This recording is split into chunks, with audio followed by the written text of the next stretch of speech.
어느 날 젊은 선비가 정약용을 찾아왔다. 얼굴이 창백했다. 스승님, 10년을 믿었던 벗에게 배신당했습니다. 제가 어려울 때 외면하더니 제가 조금 여유가 생기니 찾아와서 손을 벌립니다. 돈 앞에서 사람이 이렇게 변할 수 있습니까? 정약용이 한참을 침묵하다 입을 열었다. 변한 것이 아니다. 원래 그런 사람이었는데 내가 몰랐던 것이다. 선비가 움찔했다. 그럼 어떻게 해야 사람의 진짜 속을 알 수 있습니까? 말로는 다들 의리를 말하고 겉으로는 다들 점잖습니다. 정약용이 단호하게 말했다. 돈이 오가는 자리를 보아라. 밥값을 낼 때, 경조사비를 거둘 때, 부모 병원비를 나눌 때, 그 순간 그 사람의 본색이 적나라하게 드러난다. 말은 거짓을 할 수 있어도 지갑은 거짓을 못한다. 200년이 지난 지금 이 물음 앞에 우리도 서 있습니다. 40년 넘게 알고 지낸 친구입니다. 그런데 문득 깨달았습니다.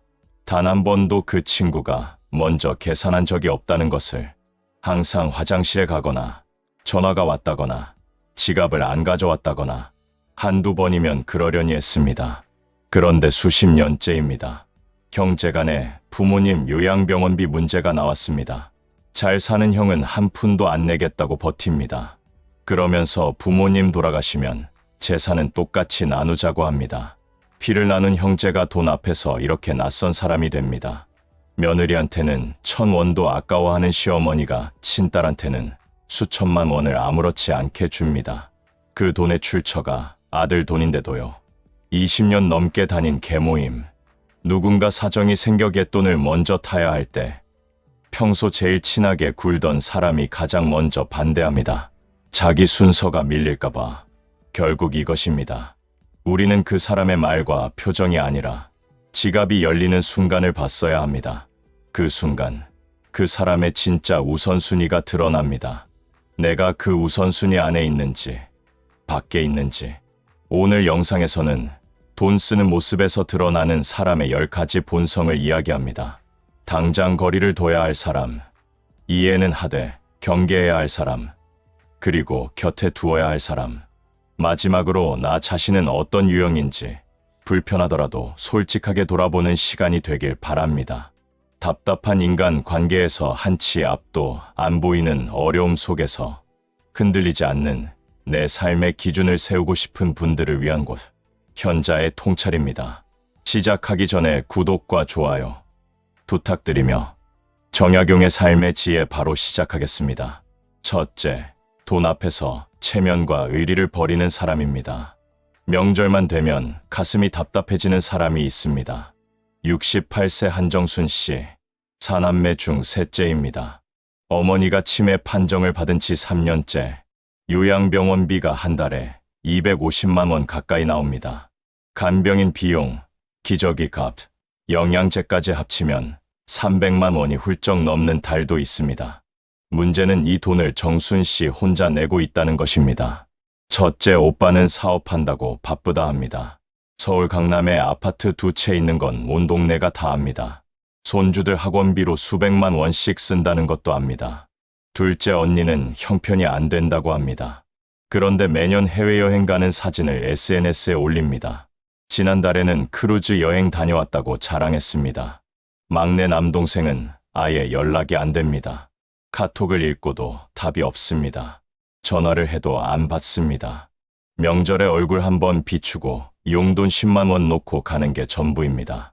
지난 설날 정순 씨가 조심스럽게 꺼냈습니다. 사남매가 오랜만에 다 모인 자리였습니다. 어머니 병원비 좀 나눠서 내자고, 한 달에 50만 원씩만 보태달라고. 그랬더니 첫째 오빠가 버럭 화를 냈습니다. 내가 어머니 제일 가까이 사니까 내가 내는 게 맞지 않냐. 우리는 명절마다 내려오는 것만 해도 돈이 얼만데 고속도로 통행료가 얼마고 기름값이 얼만지 알아? 둘째 언니도 거들었습니다. 맞아. 언니는 교통비만 해도 엄청 들어. 그리고 정순아, 내 남편 연금 나오잖아. 우리 형부는 사업 망해서 수입이 없어. 막내는 끝까지 입을 열지 않았습니다. 눈치만 보다가 먼저 자리를 떴습니다. 바쁜 일이 있다면서 정순 씨는 그날 밤잠을 이루지 못했습니다. 50년 넘게 한솥밥 먹고 자란 형제들입니다. 어릴 때 오빠가 아르바이트해서 용돈 나눠주던 기억, 언니가 예쁜 옷 물려주며 머리 따주던 기억, 막내 대학 등록금 보태주려고 넷이서 푼돈 모으던 기억. 그 시절에 우리는 다 어디로 간 걸까요? 한 핏줄인데, 한 배에서 난 형제인데, 돈 앞에서 이렇게 타인보다 못한 사이가 됩니다. 돈이 사람을 바꾼 것일까요? 아닙니다. 돈이 그 사람의 진짜 우선순위를 드러낸 것입니다. 평소에 숨겨져 있던 민낯이 돈 앞에서 적나라하게 벗겨진 것입니다. 미국 심리학자 댄 에리얼리는 이런 말을 했습니다. 인간은 자기 이익 앞에서 도덕적 기준을 놀라울 정도로 유연하게 조정한다. 쉽게 말하면 손해볼 것 같으면 평소의 원칙도 슬그머니 바꾼다는 뜻입니다. 명분은 얼마든지 만들어냅니다. 바쁘다. 형편이 안 된다. 내가 가까우니까. 내 남편 연금 나오잖아. 전부 자기 합리화입니다. 자기 돈은 한 푼도 안 쓰면서 그럴듯한 이유를 갖다 붙이는 것입니다. 하버드 경영대학원의 연구에 따르면 사람들은 윤리적 딜레마 상황에서 자신에게 유리한 쪽으로 상황을 해석하는 경향이 있습니다. 이것을 동기화된 추론이라고 합니다. 오빠가 내가 가까우니까 내가 내는 게 맞다고 말할 때 그는 진심으로 그것이 합리적이라고 믿습니다. 자기 이익에 맞게 현실을 재구성한 것입니다. 그래서 더 무섭습니다. 양심의 가책조차 느끼지 않으니까요. 동양에서는 이것을 의리를 저버린다고 했습니다. 맹자는 말했습니다. 사람이 부끄러움을 모르면 금수와 다를 바 없다. 형제간의 도리, 부모 봉양의 의무, 이런 것들이 돈 앞에서 한순간에 무너지는 것, 부끄러운 줄도 모르고 당당하게 변명하는 것, 이것이 바로 인간이 금수로 전락하는 순간입니다. 사회학에서는 이를 사회적 태만이라고 부릅니다. 집단 속에 있으면 누군가 대신해 주겠지 하며 책임을 회피하는 심리입니다. 구성원이 많을수록 한 사람의 책임감은 오히려 줄어듭니다. 형제가 많을수록 역설적으로 아무도 나서지 않습니다. 저 사람이 하겠지. 나만 안 하면 되지. 다들 그렇게 생각하니까 이 무책임이 모이면 결국 한 사람만 등골이 휩니다. 착한 사람만 손해보는 구조가 만들어집니다. 정약용은 이런 말을 남겼습니다. 의로움을 보고도 행하지 않는 것은 용기가 없는 것이다. 그런데 가족에게조차 의로움을 저버리는 자는 용기가 없는 것이 아니라 사람이 아닌 것이다. 마땅히 해야 할 일을 알면서도 안 하는 것. 그것도 피부치에게, 늙고 병든 부모에게. 이런 사람과는 아무리 오랜 정이 있어도 기대를 내려놓아야 합니다. 기대하는 만큼 상처받습니다. 그렇다면 이런 상황에서 어떻게 해야 할까요? 첫 번째, 기대를 거두십시오. 변할 거라는 희망을 버려야 합니다. 저 사람이 양심이 있으면 알아서 하겠지. 언젠가 철이 들겠지. 이런 기대가 나를 더 힘들게 만듭니다. 50년 넘게 안 변한 사람이 갑자기 변하지 않습니다. 희망을 버리는 순간 오히려 마음이 편해집니다. 두 번째, 내 능력 범위를 정하십시오. 내가 감당할 수 있는 만큼만 하겠다고 선을 그어야 합니다. 형제들 목까지 떠안다가 내 노후가 무너지면 그것도 문제입니다. 전 재산 털어서 부모 모시다가 정작 나중에 내가 자식한테 손 벌리는 신세가 되면 그것은 효도가 아니라 또 다른 짐을 만드는 것입니다. 세 번째, 기록을 남기십시오. 누가 얼마를 냈는지, 언제 냈는지, 아니면 안 냈는지. 감정적으로 싸우지 말고 팩트를 정리해 두십시오. 통장 내역, 영수증, 날짜별 기록. 나중에 재산 문제가 불거질 때 이 기록이 나를 지켜줍니다. 부모님 돌아가신 후에 나도 냈다고 거짓말하는 사람이 반드시 나옵니다. 네 번째, 법적 조언을 구하십시오. 형제간 부양 의무는 법적으로도 규정되어 있습니다. 민법상 직계열 쪽 사이에는 부양 의무가 있습니다. 혼자 감당하기 어려우면 전문가 상담을 받으십시오. 무료 법률 상담도 있습니다. 혼자 끙끙 앓으며 억울해하지 마십시오. 다섯 번째, 나까지 무너지지 마십시오. 억울하고 분해도 결국 부모님 곁에 있는 건 나입니다. 그 시간이 쌓여서 나중에 후회 없는 삶이 됩니다. 형제들은 나중에 반드시 후회합니다. 부모님 임종 때 장례식장에서 49제 지나고 나서 그때 가서 울어봐야 소용없습니다. 돌아가신 분은 안 계시니까요. 돈 앞에서 체면과 의리를 버리는 사람, 피부치라도 예외가 아닙니다. 아니, 오히려 피부치이기 때문에 더 노골적으로 드러납니다. 남에게는 체면 차릴 것도 가족에게는 그마저 안 합니다. 어차피 가족이니까 이해해주겠지. 그 안일함이 관계를 파괴합니다. 이런 사람에게는 기대도 원망도 거두십시오. 미워하는 것도 에너지 낭비입니다. 다만 나만은 그런 사람이 되지 않겠다고 다짐하십시오. 내 자식들에게, 내 형제에게 내가 먼저 의리를 지키는 사람이 되겠다고. 그것이 내 삶의 기준을 세우는 첫걸음입니다. 둘째, 남의 돈은 쉽게 여기면서 내 돈은 한 푼도 안 쓰는 사람입니다. 야, 오늘 내가 한번 쏴라. 너 퇴직금 받았잖아. 이 말을 들은 순간 72세 박상호 씨는 가슴이 철렁했습니다. 40년 넘게 다닌 고등학교 동창 모임입니다. 한 달에 한 번 10명 남짓 모여서 막걸리 한잔 하는 자리. 서로 퇴직하고 나서 더 자주 만나게 됐습니다. 그런데 이상한 일이 있습니다. 유독 한 친구가 있습니다. 김태식이라는 친구. 이 친구는 남이 돈 쓰는 것에는 아주 관대합니다. 그런데 자기 돈 쓰는 것에는 극도로 인색합니다. 상호 씨가 퇴직금 받았다는 소식이 동창 카톡방에 퍼졌습니다. 그날 저녁 모임에서 태식이가 대뜸 말했습니다. 야, 상호야. 퇴직금 받았으면 오늘 내가 쏴야지. 우리가 언제 내 턱으로 먹어봤냐. 다른 친구들은 멋쩍게 웃었습니다. 상호 씨는 그날 15만 원을 계산했습니다. 그런데 생각해보니 이상합니다. 태식이는 5년 전에 퇴직했습니다. 퇴직금도 상호 씨보다 훨씬 많이 받았습니다. 대기업 임원 출신이니까요. 그런데 태식이가 밥을 산 적이 있던가요? 기억을 더듬어봐도 없습니다. 한 번도 없습니다.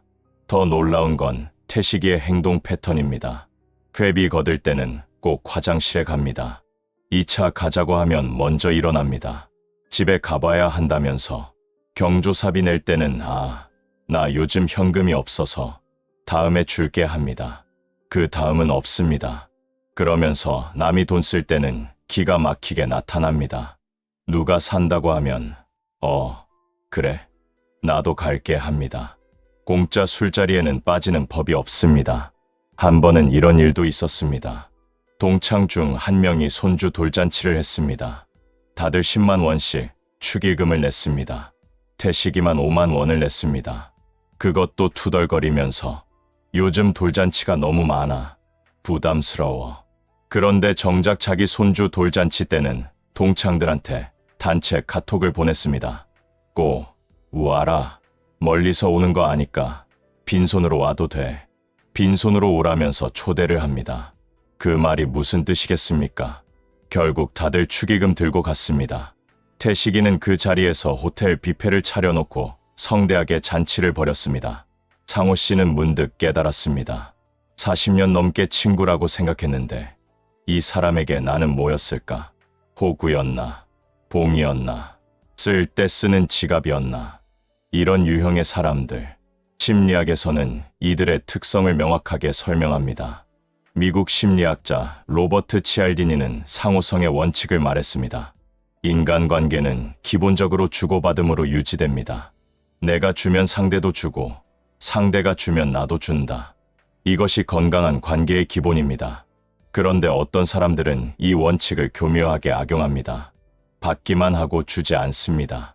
받을 때는 당당하게 손 내밀고 줄 때는 슬그머니 사라집니다. 이것을 사회적 착취라고 부릅니다. 더 흥미로운 연구가 있습니다. 캘리포니아 버클리 대학의 연구에 따르면 사회경제적 지위가 높은 사람일수록 오히려 인색해지는 경향이 있습니다. 돈이 많을수록 더 안 쓴다는 것입니다.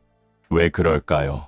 그들은 자신이 가진 것을 자기 능력의 결과라고 생각합니다. 내가 노력해서 번 돈인데 왜 남한테 써야 하지? 그래서 남의 돈은 쉽게 생각하고 내 돈은 아깝게 생각합니다. 태식이가 딱 그렇습니다. 대기업 임원 출신이라 자기는 잘났고 남들은 자기만 못하다고 생각합니다. 동양에서는 이것을 인색함을 넘어선 탐욕이라고 봤습니다. 논어에 이런 구절이 있습니다. 안으로는 부족함이 없으면서 밖으로 구차하게 구하는 자, 이를 탐하는 자라 한다. 자기는 충분히 있으면서 남에게 손 벌리는 것, 이것은 단순한 절약이 아니라 탐욕입니다. 체면도 버리고 관계도 버리고 오직 자기 주머니만 생각하는 것입니다. 사회학자 어빙 고프만은 인간관계를 일종의 교환으로 설명했습니다. 사회적 교환 이론이라고 합니다. 모든 관계에는 보이지 않는 주고받음의 장부가 있습니다. 내가 베푼 만큼 돌아오길 기대하고 받은 만큼 갚아야 한다고 느낍니다. 그런데 이 장부가 한쪽으로만 기울어지면 관계는 무너집니다. 계속 손해만 보는 쪽은 결국 떠나게 됩니다. 태식이는 40년 동안 이 장부에서 항상 플러스였습니다. 받기만 했으니까요. 언젠가 이 장부가 청산될 때 그는 아무도 남아있지 않다는 걸 깨닫게 될 것입니다. 정약용은 이런 말을 남겼습니다. 남의 것은 가볍게 여기고 제 것은 무겁게 여기는 자. 겉으로는 벗이야 하나 속으로는 도적과 다름없다. 도적입니다. 친구의 탈을 쓴 도적. 40년 정을 나눈 척하면서 실은 40년 동안 이용만 한 사람. 이런 사람을 어떻게 해야 할까요? 첫 번째, 패턴을 인식하십시오. 한두 번은 우연일 수 있습니다. 3번 이상 반복되면 패턴입니다. 누가 회비 낼 때마다 자리를 피하는지, 누가 공짜 술자리에만 나타나는지 냉정하게 관찰하십시오. 감정에 속지 말고 행동을 보십시오. 두 번째, 더치페이를 제안하십시오. 오늘은 각자 내자라고 말할 수 있어야 합니다. 그 한마디가 관계의 균형을 잡아줍니다. 처음엔 어색해도 몇 번 하면 익숙해집니다. 그리고 그 제안에 불쾌해하는 사람이 있다면 그 사람이 바로 문제입니다. 세 번째, 핑계에 속지 마십시오. 현금이 없어서, 다음에 줄게, 요즘 어려워서. 이런 말이 반복되면 그것은 핑계가 아니라 습관입니다. 진짜 어려운 사람은 오히려 미안해하며 갚으려고 합니다. 당당하게 핑계대는 사람은 갚을 생각이 없는 것입니다. 네 번째, 거리를 두십시오. 관계를 끊을 필요는 없습니다. 다만 기대를 낮추십시오. 이 사람과는 돈이 오가는 자리를 피하십시오. 만나더라도 각자 계산하는 자리에서만 만나십시오. 그래야 내 마음이 편합니다. 다섯 번째, 나를 점검하십시오. 혹시 나도 모르게 나도 저런 행동을 하고 있지는 않은지, 남이 사면 당연히 먹고 내가 살 때는 아깝다고 느끼지는 않았는지, 남의 경조사에는 적게 내면서 내 경조사에는 많이 받길 기대하지는 않았는지, 불편하더라도 솔직하게 돌아보십시오. 남의 돈은 쉽게 여기면서 내 돈은 한 푼도 안 쓰는 사람, 이런 사람은 결국 모든 관계를 소비합니다. 친구도, 가족도, 동료도 전부 자기 이익을 위한 도구로 여깁니다. 40년 우정이든 50년 우정이든 그에게는 숫자일 뿐입니다.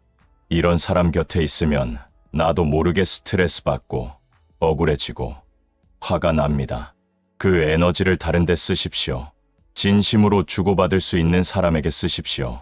그리고 나 자신은 절대 그런 사람이 되지 않겠다고 다짐하십시오. 내가 먼저 내고, 내가 먼저 베풀고, 내가 먼저 손해보더라도 그것이 결국 사람을 남기는 길입니다. 셋째, 남에게만 내게 하고 자기는 절대 안 쓰는 사람입니다. 등산회 모임이 있는 날이면 66세 최영미 씨는 아침부터 마음이 무겁습니다. 아파트 단지 주민들끼리 만든 등산 동호회입니다. 한 달에 2번, 토요일마다 근교 산을 오릅니다. 회원이 20명 남짓, 다들 60대, 70대 어르신들입니다. 산 좋아하고 건강 챙기고 이웃끼리 정도 나누는 좋은 모임입니다.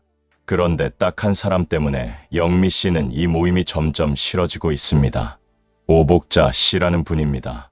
올해 69세, 같은 동 아래층에 삽니다. 처음 모임에 나왔을 때는 참 좋은 분 같았습니다. 말씀도 잘하시고 분위기도 띄우시고. 그런데 시간이 지나면서 이상한 점이 하나둘 보이기 시작했습니다. 등산 갔다 오면 점심을 먹습니다. 산 아래 식당에서 다 같이 식사를 하는데 계산할 때가 문제입니다. 오 씨는 절대 돈을 안 냅니다. 한 번도 안 냈습니다. 처음에는 어머, 제가 낼게요 하면서 손만 뻗습니다. 그러면 누군가가 아이고 됐어요. 제가 낼게요 합니다. 그걸 기다린 것처럼 어머 그래요? 감사해요 하고 지갑을 도로 집어넣습니다. 이 패턴이 1년 넘게 반복됐습니다. 영미 씨가 세어봤습니다. 지난 1년간 등산 모임이 24번 있었습니다. 오 씨가 밥값을 낸 적은 단 한 번도 없습니다. 한 번도요. 더 기가 막힌 건 따로 있습니다. 등산 갈 때 누군가 김밥을 싸오면 오 씨가 제일 먼저 손을 뻗습니다. 어머, 맛있겠다. 하나만 먹어볼게요. 하나가 아니라 서너 줄을 먹습니다. 누가 커피를 사오면 제일 먼저 고마워요 하며 받아갑니다. 누가 과일을 깎아오면 역시 우리 등산에는 인심이 좋아 하며 젓가락을 놀립니다. 받는 것에는 이렇게 적극적입니다. 그런데 오 씨가 뭔가를 가져온 적이 있던가요? 영미 씨는 기억을 더듬어 봤습니다. 한 번도 없습니다. 물 한 병, 사탕 한 알, 휴지 한 장도 가져온 적이 없습니다. 심지어 본인 물통도 안 챙겨와서 남의 물을 얻어 마십니다. 그러면서 하는 말이 있습니다. 아이고, 미안해요. 다음에 제가 살게요. 그 다음은 없습니다. 절대 없습니다. 한 번은 회원 중 한 분이 수술을 했습니다. 다들 병문안을 가자고 했습니다. 집시 1번 모아서 과일 바구니도 사고 영양제도 사기로 했습니다. 1인당 2만 원씩 걷었습니다. 오 씨가 그날 갑자기 아프다고 안 나왔습니다. 카톡으로 연락했더니 저도 마음은 가는데 요즘 몸이 안 좋아서요. 대신 기도할게요 라고 답이 왔습니다. 기도한다면서 2만 원은 안 보냈습니다. 그런데 신기하게도 그 다음 주 등산에는 또 나왔습니다. 멀쩡하게 회원들 사이에서 슬슬 말이 나오기 시작했습니다. 저 사람은 좀 아닌 것 같다. 너무 얌체 아니냐. 밥 한 번 안 사면서 매번 얻어먹기만 한다. 그런데 정작 오 씨에게 직접 말하는 사람은 없습니다. 어른들 모임이고 체면도 있고 이웃이니까요. 그래서 영미 씨 같은 착한 사람들만 매번 손해를 봅니다. 이런 유형을 심리학에서는 무임승차자라고 부릅니다. 영어로는 프리라이더라고 합니다. 버스비를 안 내고 버스를 타는 사람이라는 뜻입니다. 집단의 혜택은 누리면서 비용은 내지 않는 사람, 모임의 분위기는 즐기면서 기여는 하지 않는 사람, 이런 사람이 한 명만 있어도 집단 전체의 분위기가 흐려집니다. 미국 사회심리학자 빕 라타네의 연구에 따르면 집단 내에 무임승차자가 있으면 다른 구성원들의 기여도도 점점 줄어듭니다. 왜냐하면 불공평하다고 느끼기 때문입니다. 저 사람은 아무것도 안 하는데 왜 나만 해야 하지? 이런 생각이 퍼지면 결국 아무도 먼저 나서지 않게 됩니다. 착한 사람도 지칩니다. 열심히 하던 사람도 손을 놓습니다. 무임승차자 한 명이 집단 전체를 병들게 만드는 것입니다. 더 흥미로운 건 무임승차자들의 심리입니다. 하버드 대학의 연구에 따르면 이들은 자신의 행동이 문제라고 생각하지 않습니다. 오히려 자신이 똑똑하다고 생각합니다. 남들은 바보같이 돈을 쓰는데 나는 안 쓰고도 똑같이 누린다. 나는 현명한 거야. 이런 식으로 자기 합리화를 합니다. 그래서 부끄러움을 모릅니다. 미안해하지도 않습니다. 오히려 당당합니다. 동양에서는 이것을 염치 없음의 극치라고 봤습니다. 얘기에 이런 구절이 있습니다. 무릇 사람이 염치가 없으면 교화될 수 없고 교화될 수 없으면 금수와 다를 바 없다. 염치란 부끄러움을 아는 마음입니다. 받기만 하고 주지 않으면서도 부끄럽지 않은 사람. 이런 사람은 가르쳐도 바뀌지 않습니다. 스스로 깨달을 때까지 기다리는 수밖에 없습니다. 그런데 보통 그런 날은 오지 않습니다. 사회학자 맨슬 올슨은 집합행동의 논리라는 책에서 이런 분석을 했습니다. 집단이 커질수록 무임승차의 유혹도 커진다고. 소규모 모임에서는 눈에 띕니다. 누가 돈을 냈고 안 냈는지 다 보입니다. 그런데 20명, 30명이 되면 슬슬 눈에 안 띕니다. 그래서 무임승차자들은 교묘하게 행동합니다. 눈치 빠르게 숨고 적당히 말로 때우고 결정적인 순간에 사라집니다. 그들에게 집단은 이용할 대상이지 함께 만들어갈 공동체가 아닙니다. 정약용은 이런 말을 남겼습니다. 남의 노고에 기대어 나만 편하려는 자. 그 편함은 오래가지 않는다. 사람들이 떠나면 기댈 곳도 없어지기 때문이다. 맞습니다. 오 씨처럼 남에게만 기대는 사람은 결국 혼자 남게 됩니다.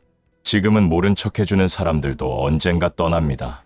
착한 사람들도 인내의 한계가 있습니다. 그때 가서 왜 다들 나를 피하지? 라고 물어도 소용없습니다. 스스로 만든 결과니까요. 그렇다면 이런 사람을 어떻게 대해야 할까요? 첫 번째, 명확한 규칙을 만드십시오. 모임의 회비 제도를 만드십시오. 매달 얼마씩 걷어서 식비로 쓰고 정산을 투명하게 하십시오. 규칙이 있으면 무임승차할 틈이 줄어듭니다. 이번 달 회비 안 내신 분 계세요? 라고 공개적으로 확인하십시오. 눈치껏 숨을 공간을 없애야 합니다. 두 번째, 직접 말하십시오. 돌려 말하지 말고 정중하게 직접 말하십시오. 오 씨, 이번에는 오 씨가 한 번 내시는 게 어떨까요? 한 번 말하면 모르겠지만 두세 번 말하면 압니다. 그래도 안 변하면 그때 거리를 두면 됩니다. 말도 안 해보고 속으로만 욕하는 건 비겁합니다. 세 번째, 감정적으로 대응하지 마십시오. 화내거나 비꼬거나 뒷담화하면 오히려 내가 손해입니다. 담담하게 사실만 말하십시오. 지난 1년간 모임 24번 있었는데 오 씨가 밥값 내신 적 한 번도 없었어요. 이번에는 오 씨 차례예요. 팩트 앞에서는 변명도 어렵습니다. 네 번째, 기대를 접으십시오. 이런 사람이 갑자기 변하길 기대하지 마십시오. 변할 사람은 진작에 변했습니다. 평생 이렇게 살아온 사람입니다. 내가 아무리 속이 터져도 저 사람은 안 바뀝니다. 기대를 접으면 실망도 줄어듭니다. 다섯 번째, 나는 저렇게 살지 않겠다고 다짐하십시오. 저 사람이 부끄러운 줄 모르고 산다고 해서 내가 똑같이 할 필요 없습니다. 나는 낼 것 내고 할 것 하고 부끄럽지 않게 살겠다고 다짐하십시오. 그것이 품위 있는 삶입니다. 저 사람 때문에 내 품위까지 낮출 필요 없습니다. 남에게만 내게 하고 자기는 절대 안 쓰는 사람. 이런 사람은 모임의 기생충입니다. 말은 좋게 하고 분위기는 띄우지만 실속은 전부 챙겨갑니다. 그리고 뒤에서는 비용을 댄 사람들을 바보로 여깁니다. 이런 사람 곁에 있으면 에너지가 빠집니다. 억울하고 화나고 허탈해집니다. 더 큰 문제는 이런 사람 때문에 모임 자체가 망가지는 것입니다. 착한 사람들이 하나둘 떠나고 결국 얌체들만 남습니다. 좋았던 모임이 그렇게 사라집니다. 그러니 처음부터 규칙을 명확히 하십시오. 그리고 나 자신만큼은 떳떳하게 행동하십시오. 남이 어떻게 하든 나는 내 몫을 다하는 사람이 되십시오. 그것이 나중에 사람을 남기고 관계를 남기는 길입니다. 넷째, 돈으로 사람을 쥐락펴락하려는 사람입니다.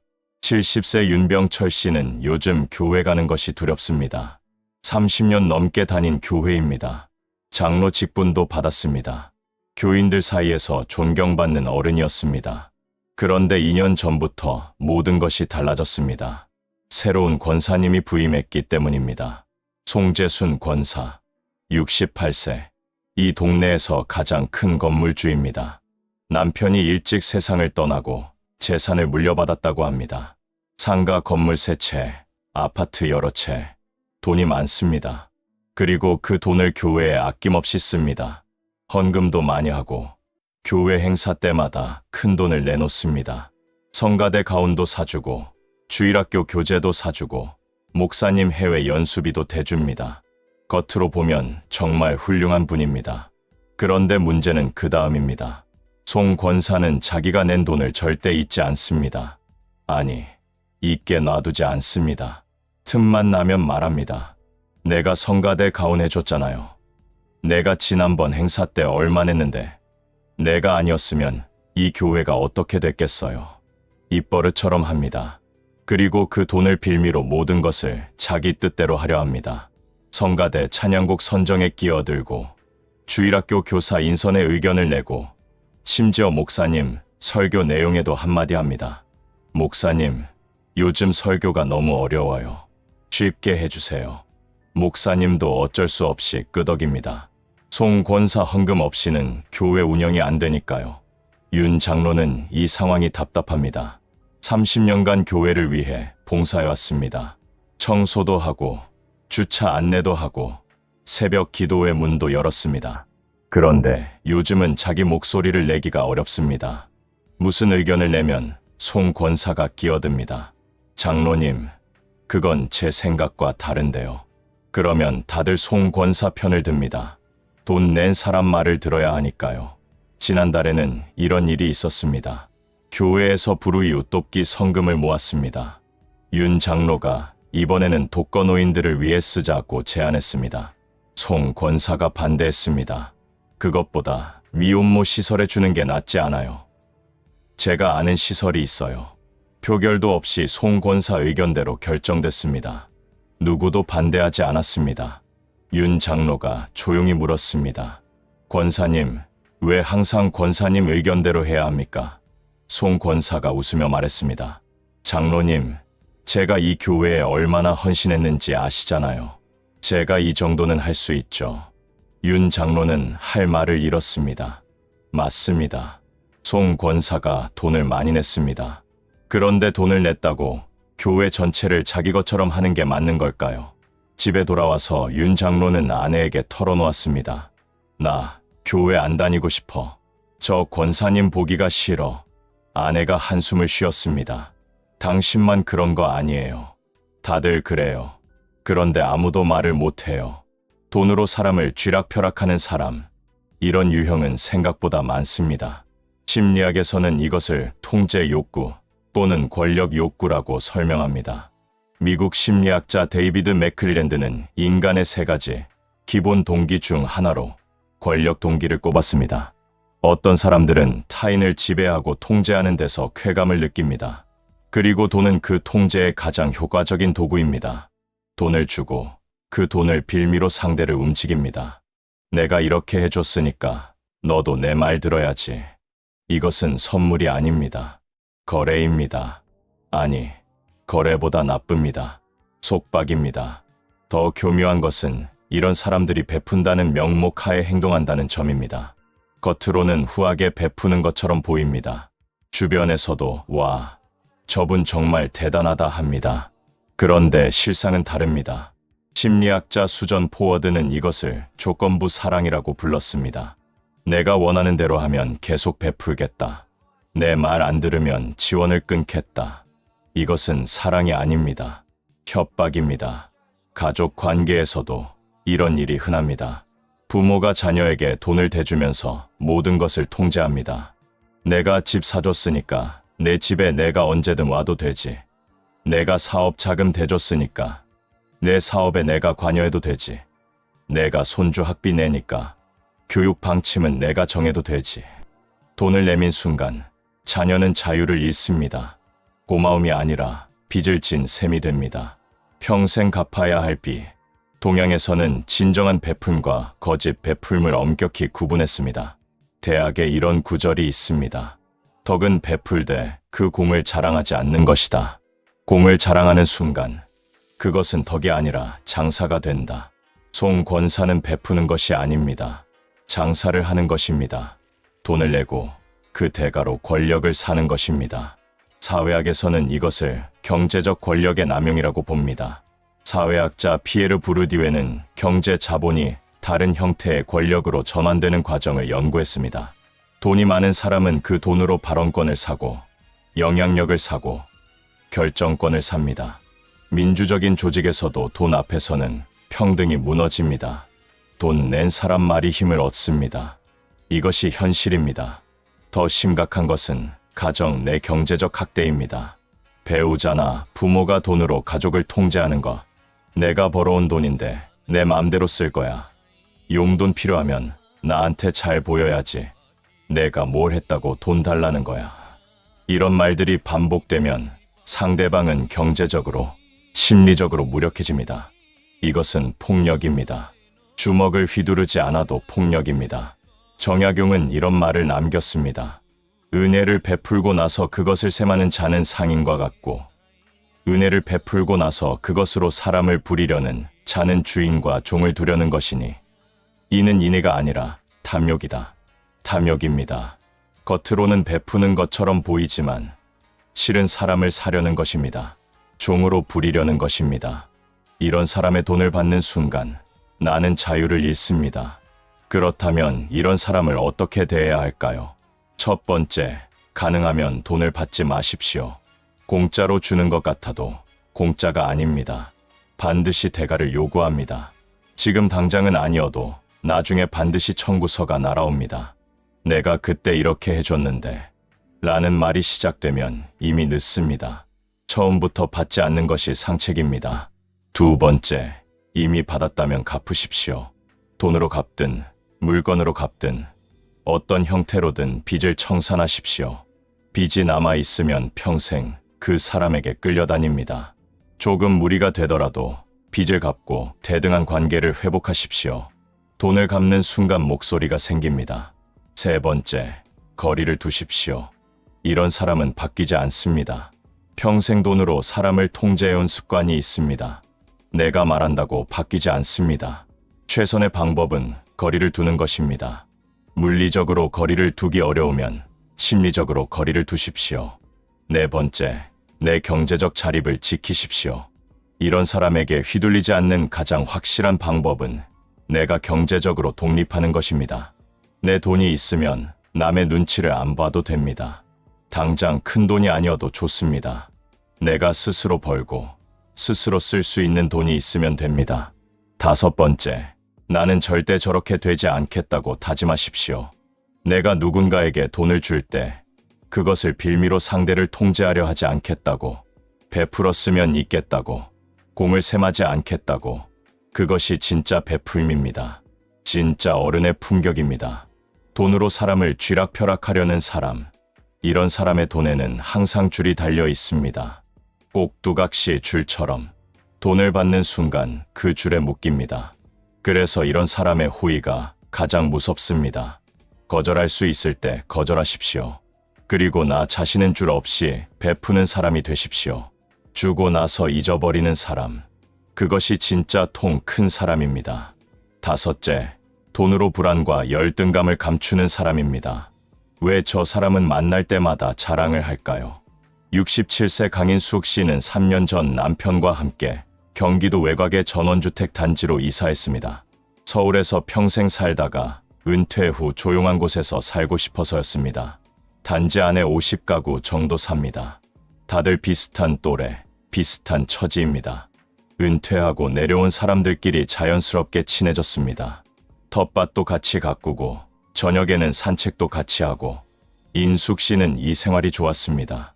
그런데 1년 전 새로운 이웃이 들어왔습니다. 김명희 씨, 65세. 처음 인사할 때부터 뭔가 달랐습니다. 저 서울 강남에서 왔어요. 거기 아파트 팔고 여기 온 거예요. 아, 그 아파트가 얼마였는지 아세요? 첫 만남에서 집값 얘기를 했습니다. 인숙 씨는 조금 당황했지만 그러려니 했습니다. 새로 온 사람이 어색해서 그런가 보다 했습니다.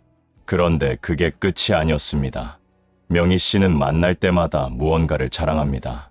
오늘은 새로 산 명품 가방, 다음에는 해외여행 다녀온 이야기, 그 다음에는 자녀들 이야기.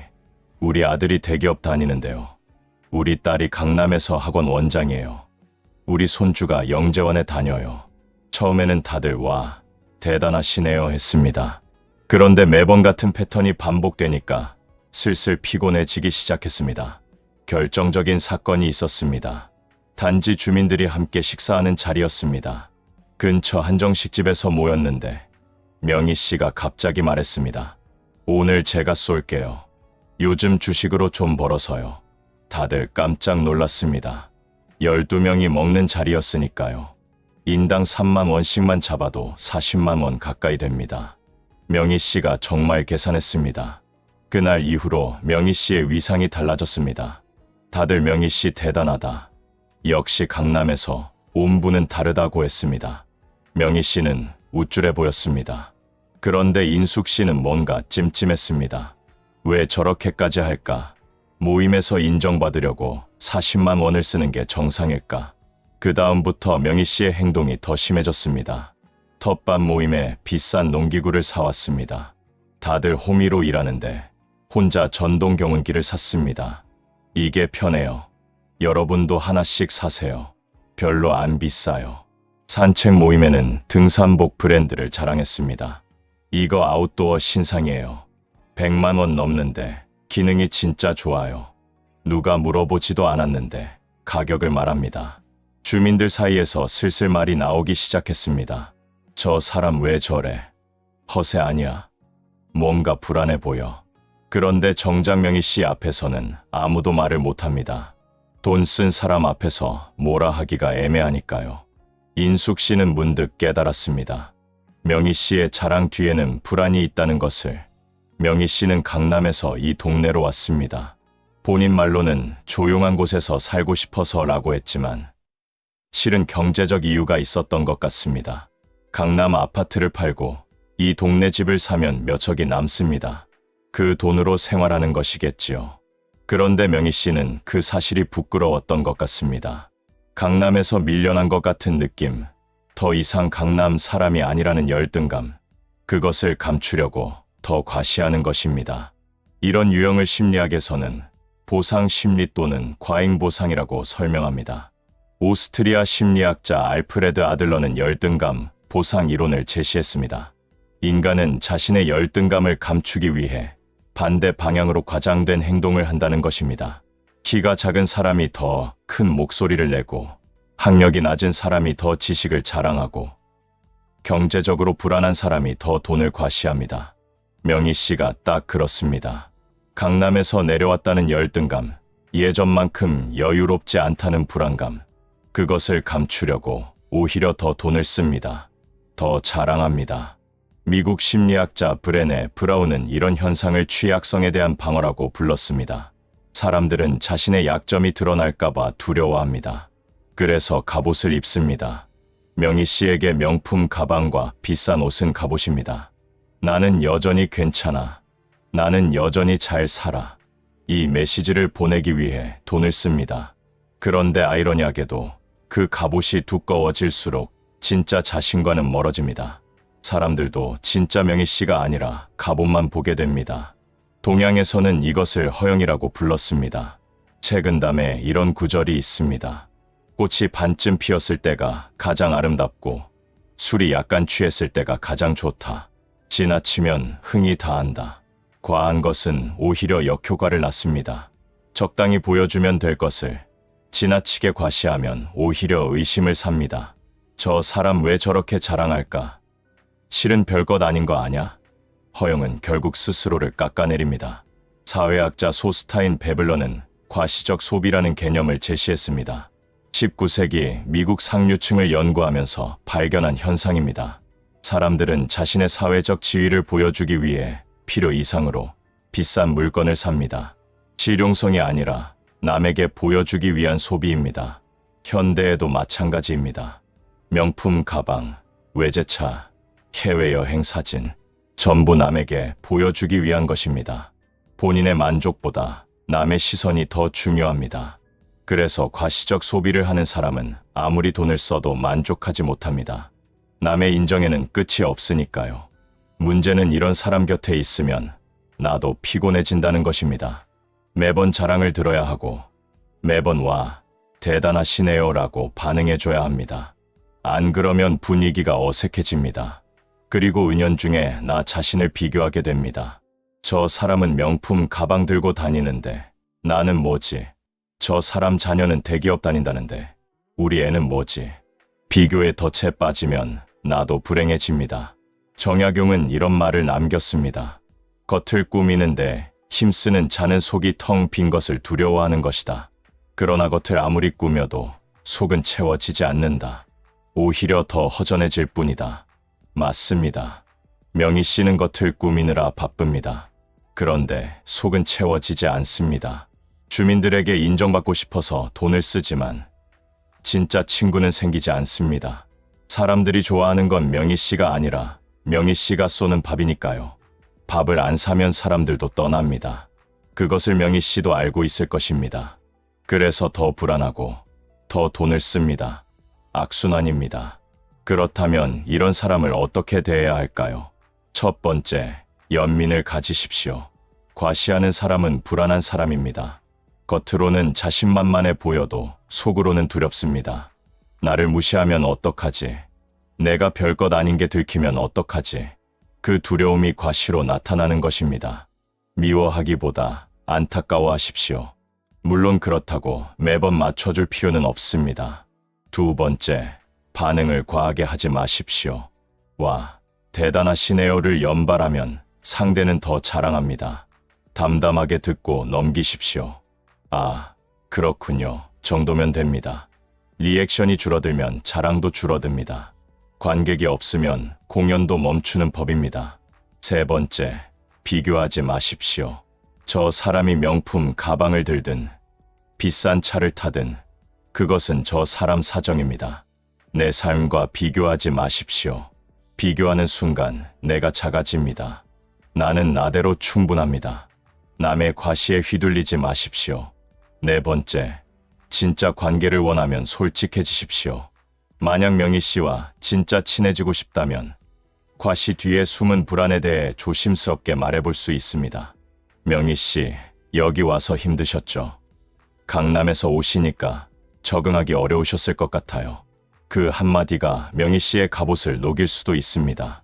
물론 받아들일지 안 받아들일지는 상대의 몫입니다. 다섯 번째, 나는 속을 채우는 사람이 되겠다고 다짐하십시오. 겉을 꾸미는 데 에너지를 쓰지 않겠다고. 명품 가방보다 내 마음의 평화가 더 소중하다고. 남에게 보여주는 삶이 아니라 나 스스로 만족하는 삶을 살겠다고. 그것이 진짜 부자입니다. 돈이 많아서 부자가 아니라 마음이 넉넉해서 부자인 것입니다. 돈으로 불안과 열등감을 감추는 사람, 이런 사람은 안쓰럽습니다.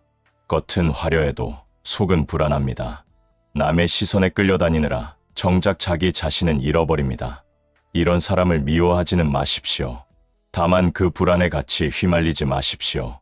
그리고 나 자신만큼은 것보다 속을 채우는 사람이 되십시오. 조용하지만 단단한 사람, 그것이 진짜 품위입니다. 여섯째, 베풀면서도 늘 샘을 하는 사람입니다.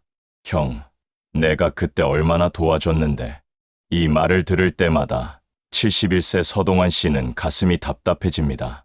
동환 씨에게는 2살 아래 동생이 있습니다. 서동식 씨, 어릴 때부터 사이가 좋았습니다. 동네에서도 저 형제는 참 우애가 깊다고 했습니다.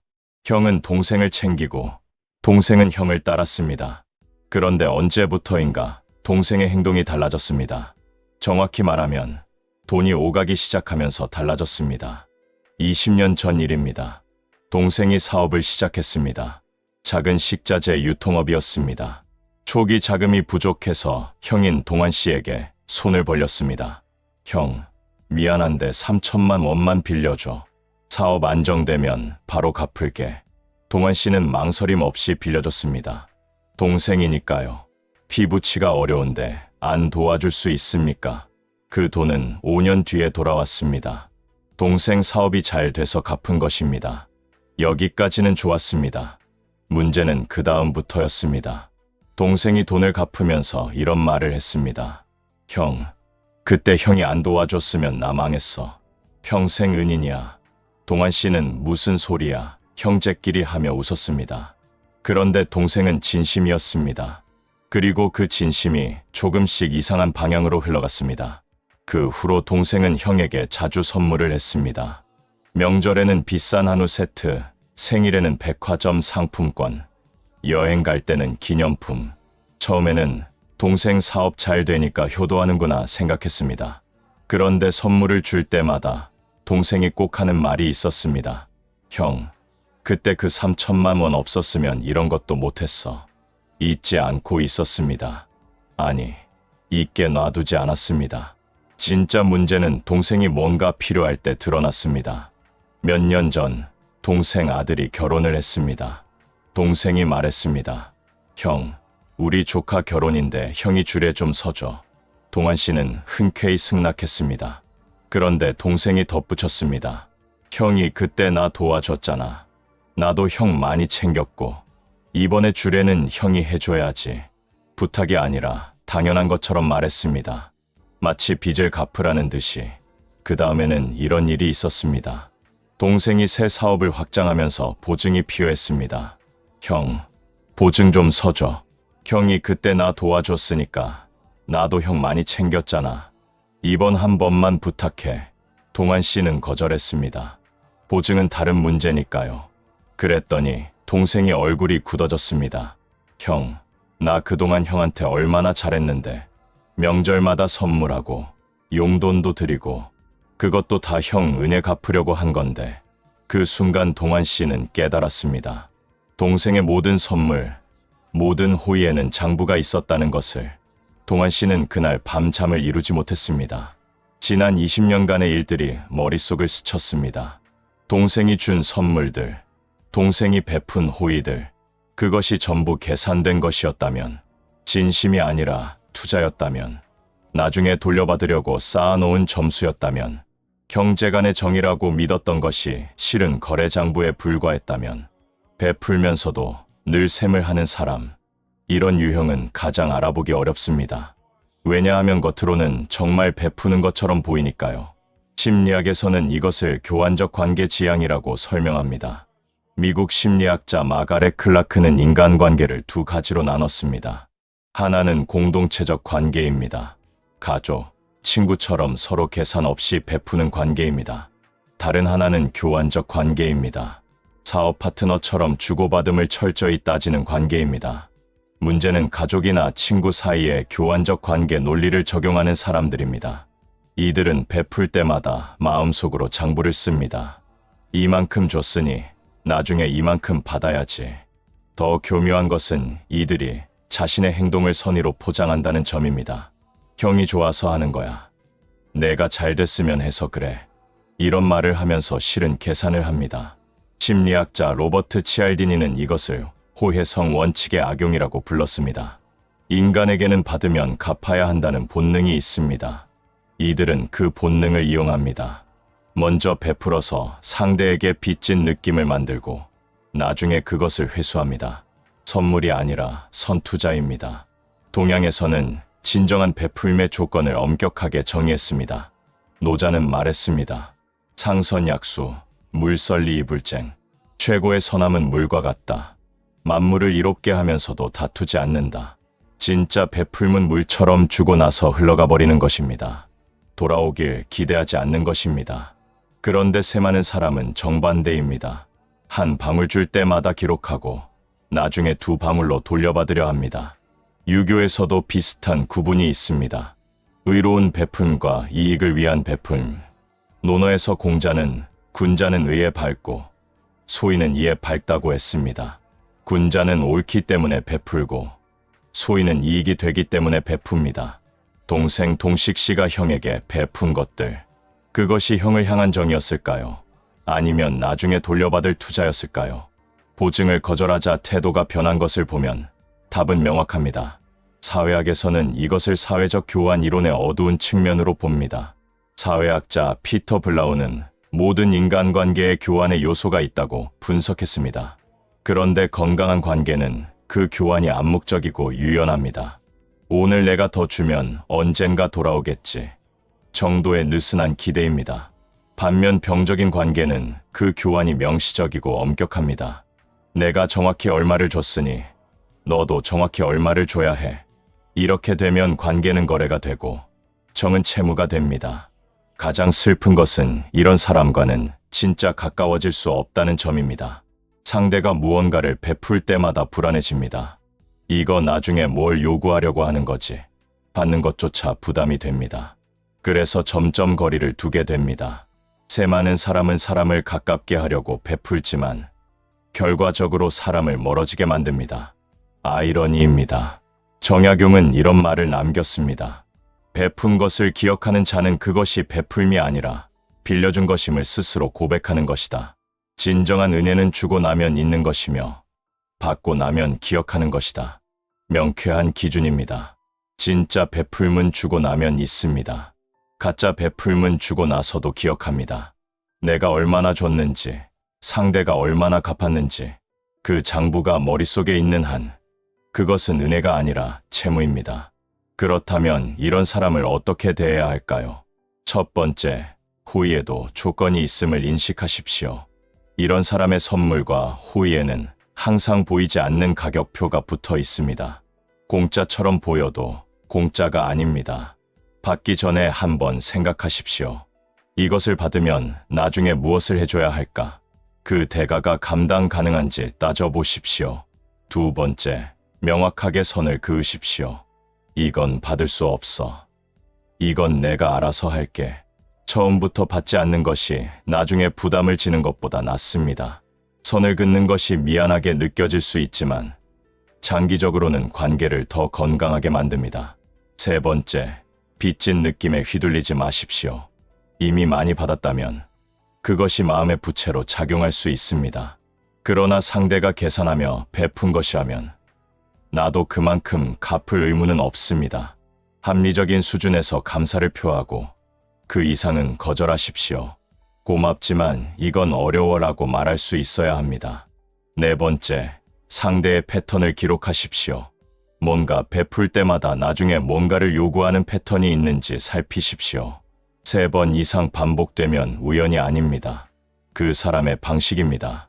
패턴을 알면 미리 대비할 수 있습니다. 5번째, 나는 주고 나면 있는 사람이 되겠다고 다짐하십시오. 내가 누군가에게 베풀 때 그것을 기록하지 않겠다고, 나중에 돌려받으려 하지 않겠다고, 물처럼 주고 흘러가겠다고.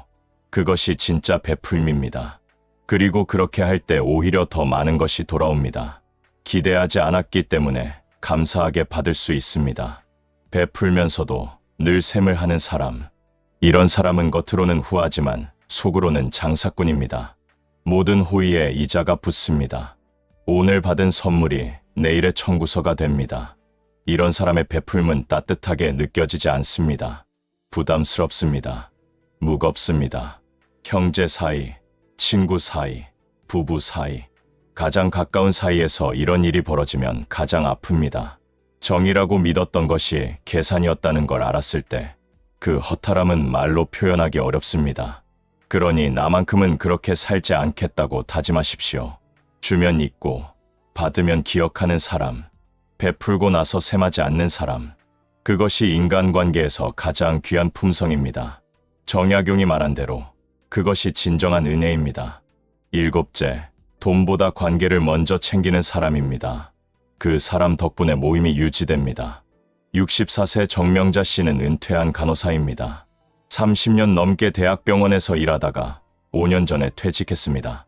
퇴직 후 명자 씨의 삶에서 가장 큰 비중을 차지하는 것이 있습니다.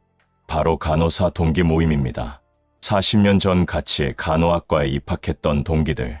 처음에는 50명이 넘었는데 지금은 22명이 정기적으로 만납니다. 한 달에 한 번 서울 어딘가에서 모여 밥을 먹고 수다를 떨고 서로의 안부를 묻습니다. 이 모임이 40년 넘게 유지될 수 있었던 데는 명자 씨의 역할이 컸습니다. 명자 씨는 모임의 총무입니다. 장소를 정하고 연락을 돌리고 회비를 관리합니다. 그런데 명자 씨의 특별한 점은 돈 문제에서 드러납니다. 명자 씨는 절대로 돈 때문에 사람을 불편하게 만들지 않습니다. 회비는 1인당 3만 원입니다. 그런데 동기들 사정이 다 다릅니다. 어떤 사람은 여유가 있고 어떤 사람은 빠듯합니다. 남편 사업이 망한 사람도 있고 자녀에게 손 벌리며 사는 사람도 있습니다. 명자 씨는 이런 사정을 다 알고 있습니다. 그래서 조용히 처리합니다. 형편이 어려운 동기가 있으면 슬쩍 회비를 대신 내줍니다. 아무도 모르게, 그 사람의 자존심이 상하지 않게. 한 번은 이런 일이 있었습니다. 동기 중 한 명인 박순희 씨가 6개월째 모임에 안 나왔습니다. 연락도 뜸했습니다.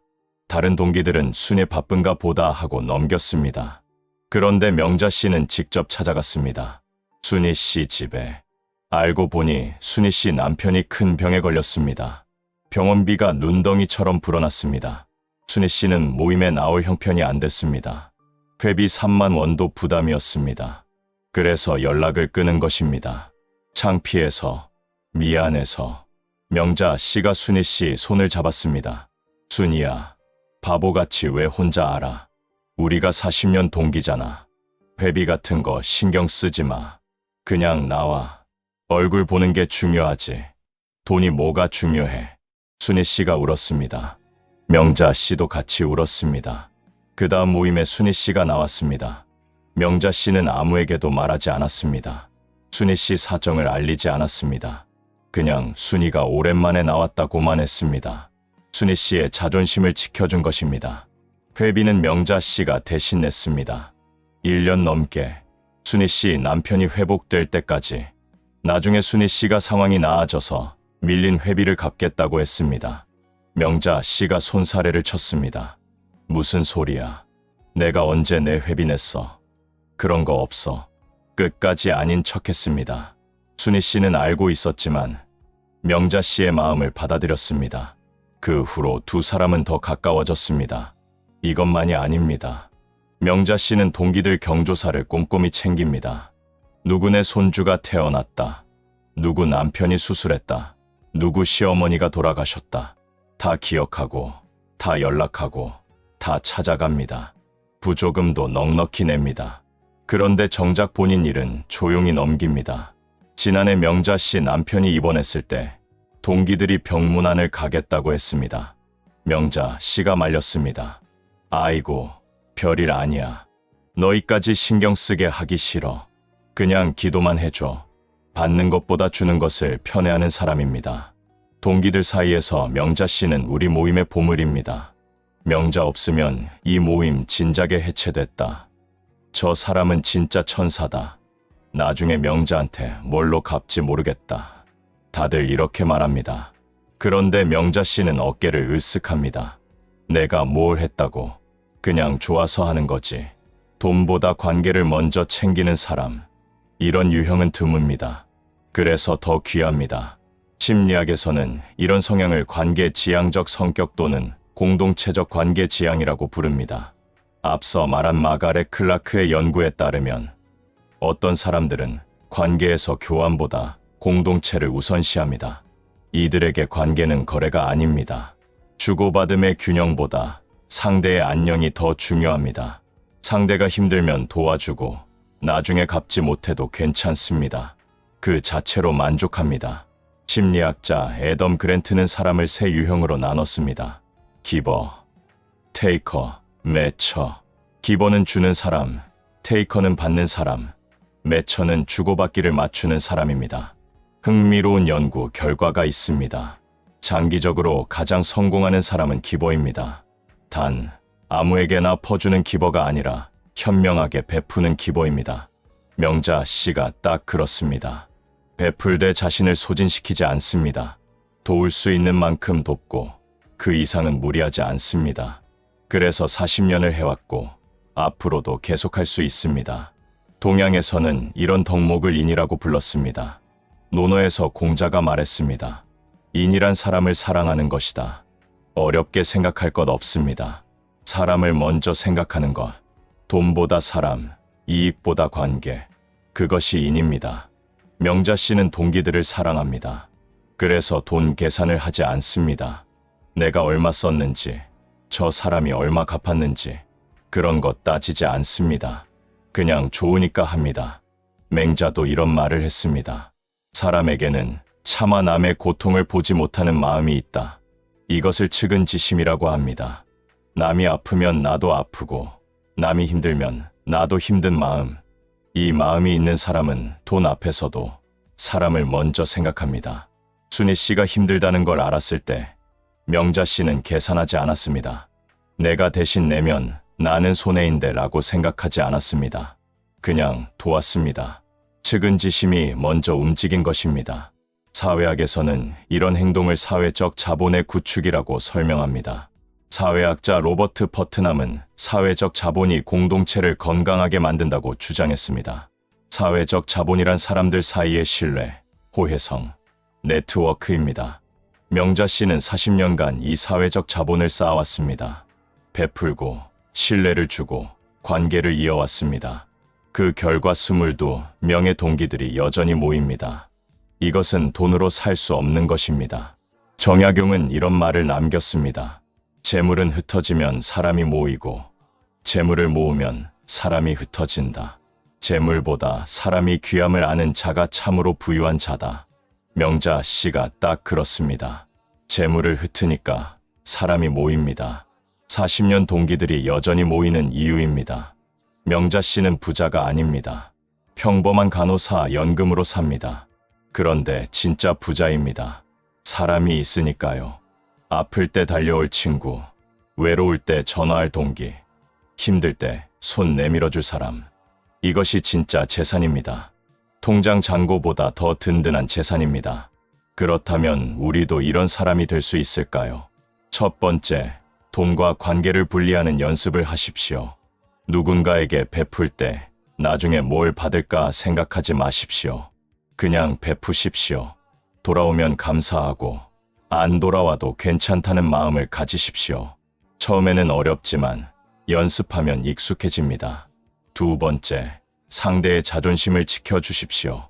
도울 때 티 내지 마십시오. 내가 이렇게 해줬다고 말하지 마십시오. 조용히 돕고 조용히 넘어가십시오. 상대가 부담을 느끼지 않게. 그것이 진짜 배려입니다. 명자 씨처럼 내가 언제 그랬어? 라고 할 수 있는 사람이 되십시오. 세 번째, 형편이 어려운 사람을 밀어내지 마십시오. 돈이 없어서 모임에 못 나오는 사람, 경조사에 못 가는 사람, 그 사람을 탓하지 말고 오히려 더 챙기십시오. 괜찮아. 그냥 와. 얼굴 보는 게 중요해. 이 한마디가 사람을 살립니다. 네 번째, 내가 먼저 베푸십시오. 누가 먼저 해주길 기다리지 마십시오. 내가 먼저 밥을 사고, 내가 먼저 연락하고, 내가 먼저 손을 내미십시오. 그 작은 시작이 관계를 바꿉니다.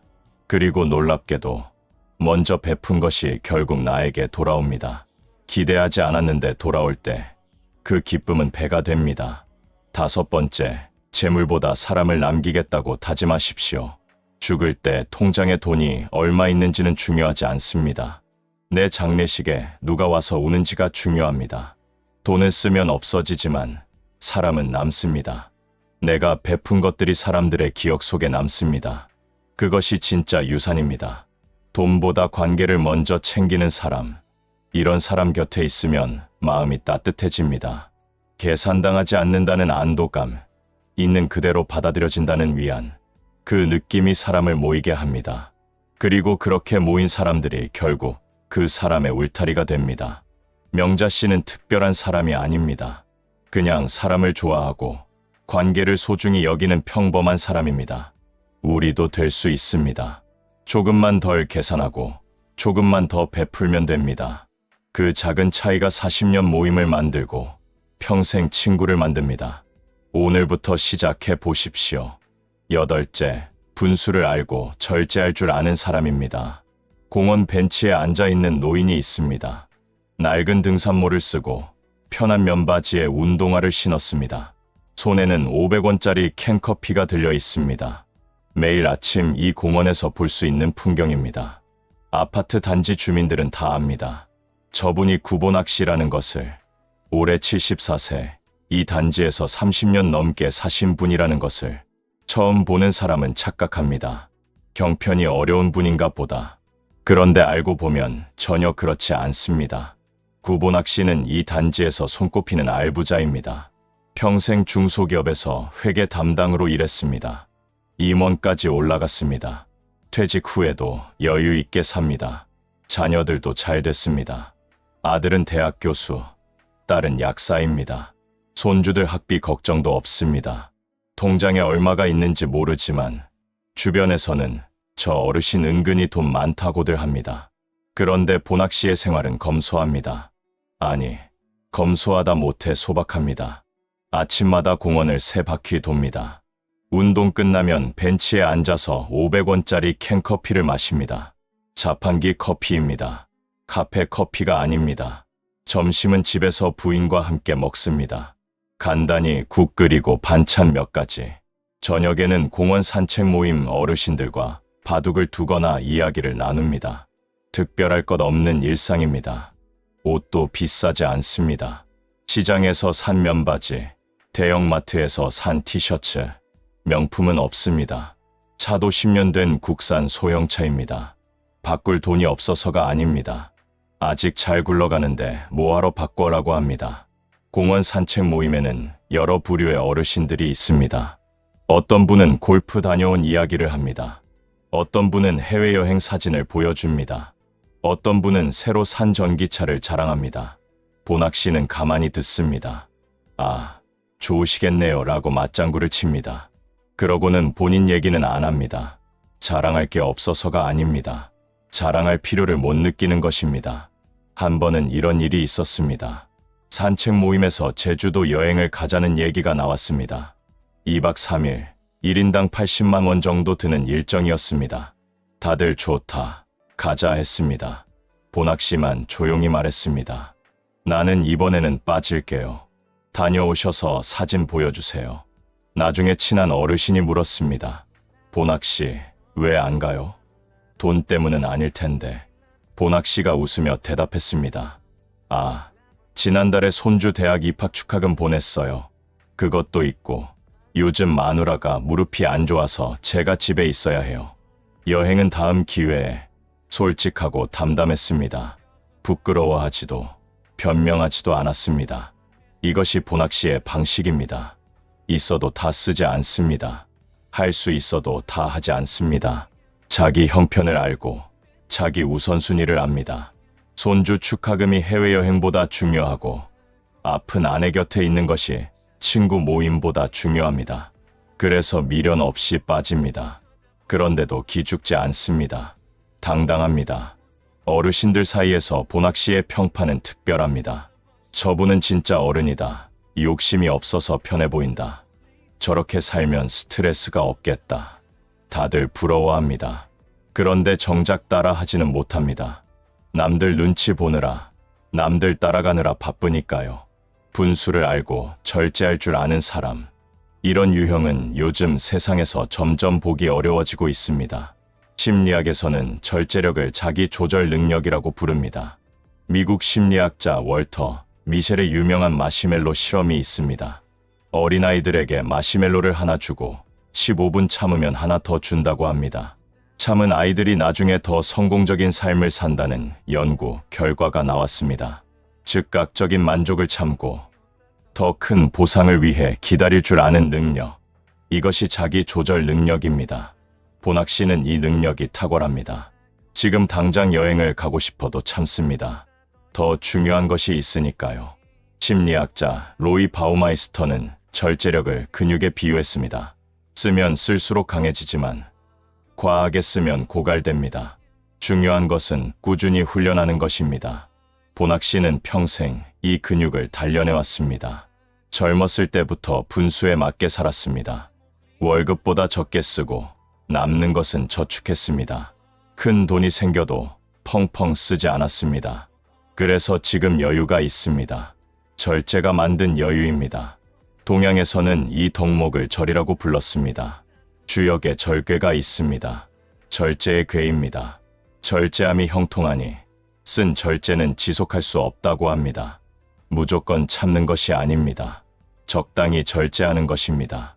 억지로 하면 오래가지 못합니다. 자연스럽게 해야 지속됩니다.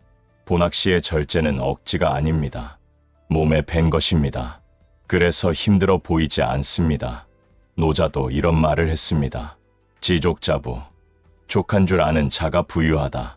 부유함은 많이 가진 것이 아닙니다. 가진 것에 만족하는 것입니다. 보낙 씨는 많이 가졌지만 더 가지려 하지 않습니다. 지금 있는 것에 만족합니다. 그래서 부유합니다.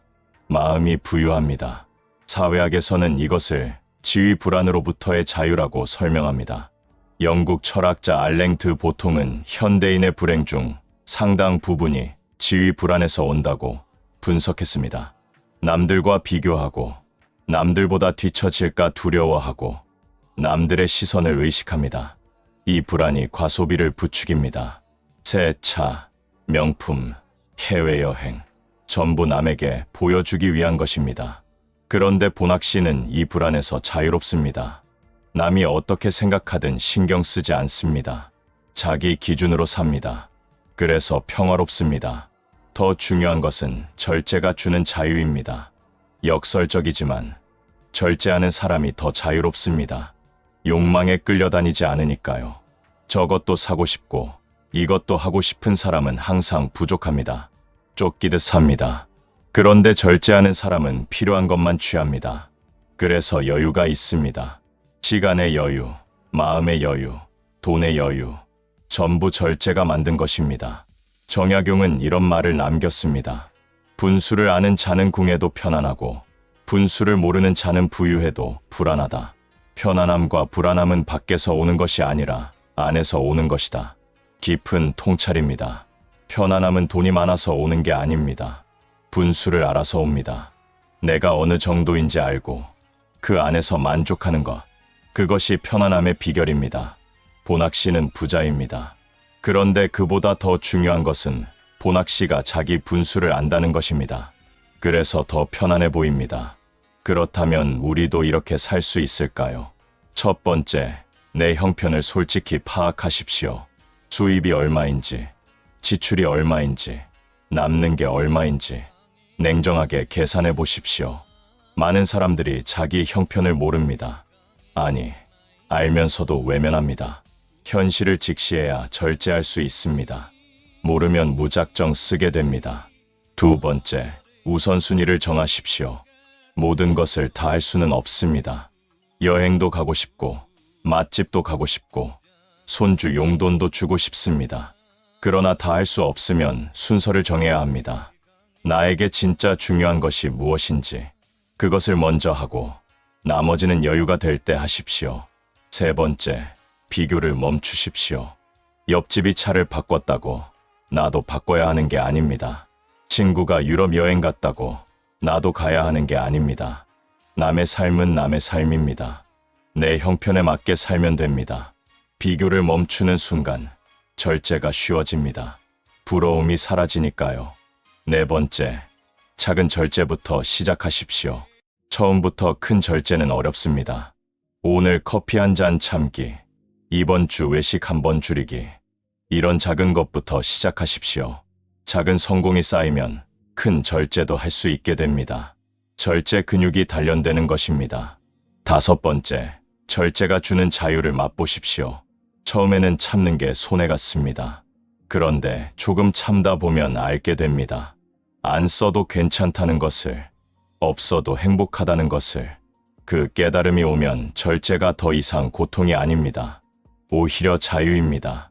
욕망에서 벗어난 자유, 분수를 알고 절제할 줄 아는 사람. 이런 사람은 겉으로는 평범해 보입니다.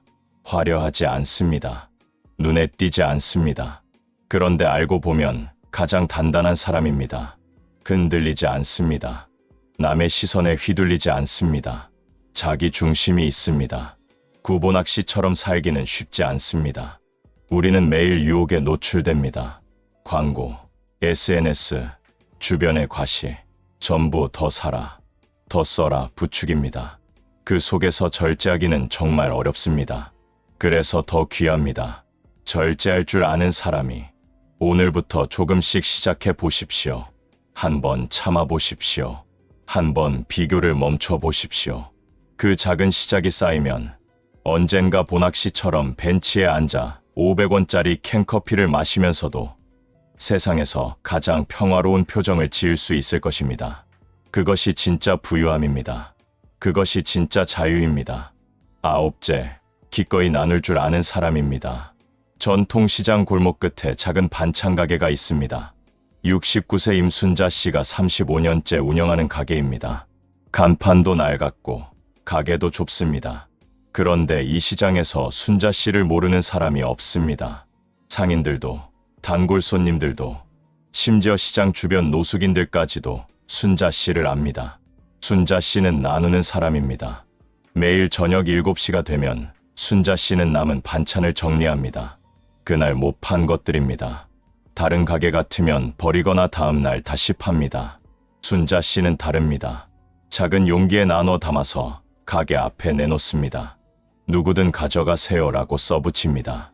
형편이 어려운 어르신들이 슬쩍 가져갑니다. 순자 씨는 못 본 척합니다. 눈 마주치면 상대가 민망해하니까요. 한 번은 이런 일이 있었습니다. 시장에 할머니 한 분이 자주 왔습니다. 항상 빈손으로 둘러보기만 했습니다. 눈은 반찬에 가 있는데 지갑은 열지 않았습니다. 순자 씨가 알아챘습니다. 어느 날 그 할머니가 가게 앞을 지나갈 때 순자 씨가 불렀습니다. 어머니, 이거 오늘 너무 많이 만들었어요. 저희 집에서 못 먹어요. 가져가세요. 할머니가 손사래를 쳤습니다. 아이고, 안 돼요. 공짜로 어떻게 받아요? 순자 씨가 웃으며 말했습니다. 공짜가 아니에요. 다음에 제가 어머니한테 부탁할 일 있으면 도와주세요. 그걸로 됐어요. 할머니가 울먹이며 반찬을 받아갔습니다. 그 후로 할머니는 순자 씨 가게 단골이 됐습니다. 돈이 생기면 조금씩 사가고 없으면 그냥 얼굴 보러 옵니다. 순자 씨는 언제든 환영합니다. 이런 일이 한두 번이 아닙니다. 시장 상인 중에 사정이 어려운 사람이 있으면 순자 씨가 먼저 손을 내밉니다. 이거 우리 집에서 남는 건데 혹시 필요하면 써요. 명절에는 없는 살림에도 이웃들에게 떡을 돌립니다. 경조사가 있으면 부조를 넉넉히 합니다.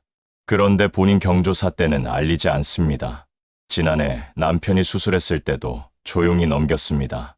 아들이 엄마 왜 말 안 해?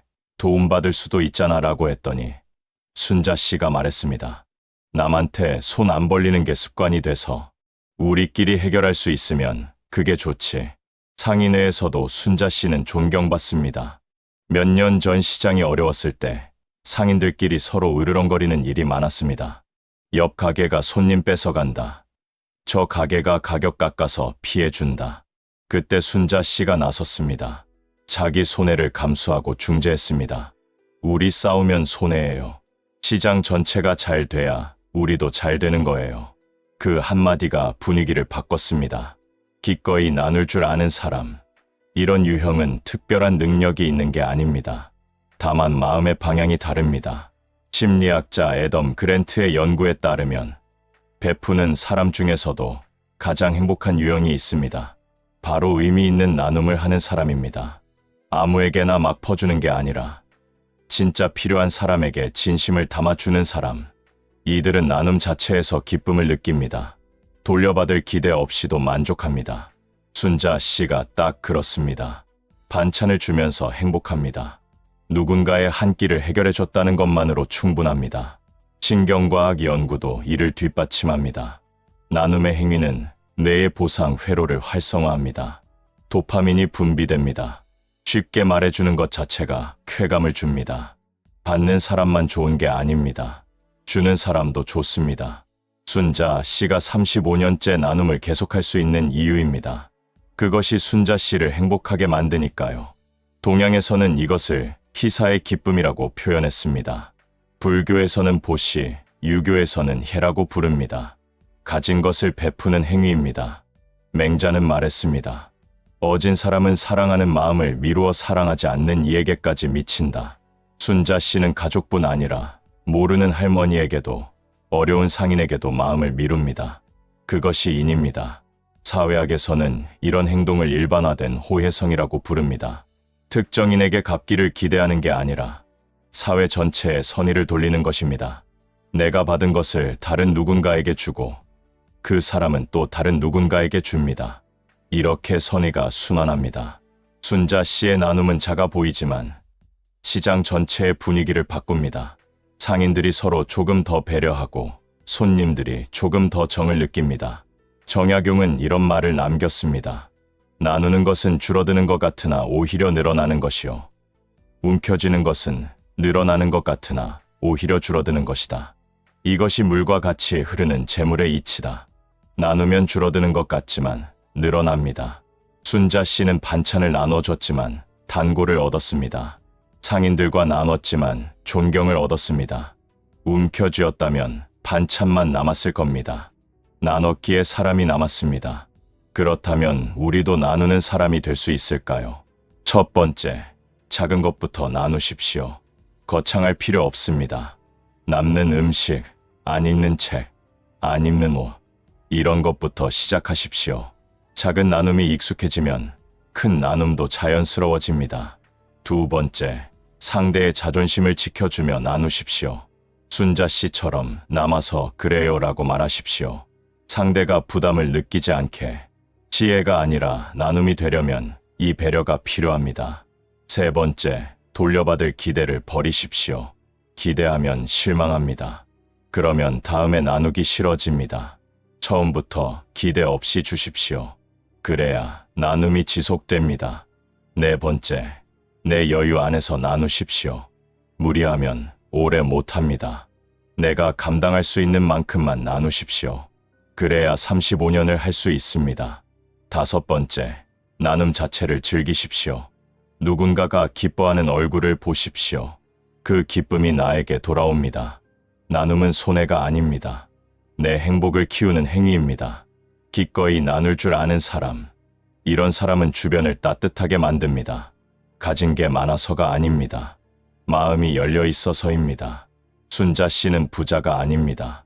작은 반찬 가게 주인일 뿐입니다. 그런데 시장에서 가장 부유한 사람입니다. 사람이 있으니까요. 정이 있으니까요. 우리도 그렇게 살 수 있습니다. 오늘 뭔가 하나 나눠보십시오. 작아도 됩니다. 그 작은 시작이 습관이 되고 습관이 삶이 됩니다. 나누는 삶이 결국 가장 풍요로운 삶입니다. 열째, 돈의 진짜 가치를 아는 사람입니다. 장례식장에서 있었던 일입니다. 73세 문재호 씨의 발인날이었습니다. 서울 외곽의 작은 장례식장. 그런데 빈소가 사람들로 가득 찼습니다. 조문객이 500명을 넘었습니다. 대기업 회장도 아니고 유명인도 아닌데 퇴직한 고등학교 교사였을 뿐인데 어떻게 이렇게 많은 사람이 왔을까요? 문재호 씨는 38년간 고등학교에서 국어를 가르쳤습니다. 대단한 직위에 오른 적도 없습니다. 평교사로 시작해서 평교사로 퇴직했습니다. 재산도 많지 않았습니다. 작은 아파트 하나, 퇴직연금, 그게 전부였습니다. 그런데 장례식장에는 수십 년 전 제자들이 전국에서 찾아왔습니다. 50대, 60대가 된 제자들이 눈물을 흘리며 절을 했습니다. 왜일까요? 재호 씨의 아들 문영호 씨가 들려준 이야기입니다. 아버지는 평생 돈에 대해 특별한 철학이 있으셨어요. 돈은 흘러가야 한다. 고이면 썩는다. 이 말씀을 자주 하셨죠. 그래서 아버지는 돈이 생기면 늘 어디론가 흘려보내셨어요.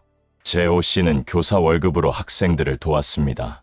형편이 어려운 제자에게 참고서를 사줬습니다. 수학여행비를 못 내는 학생 대신 몰래 내줬습니다.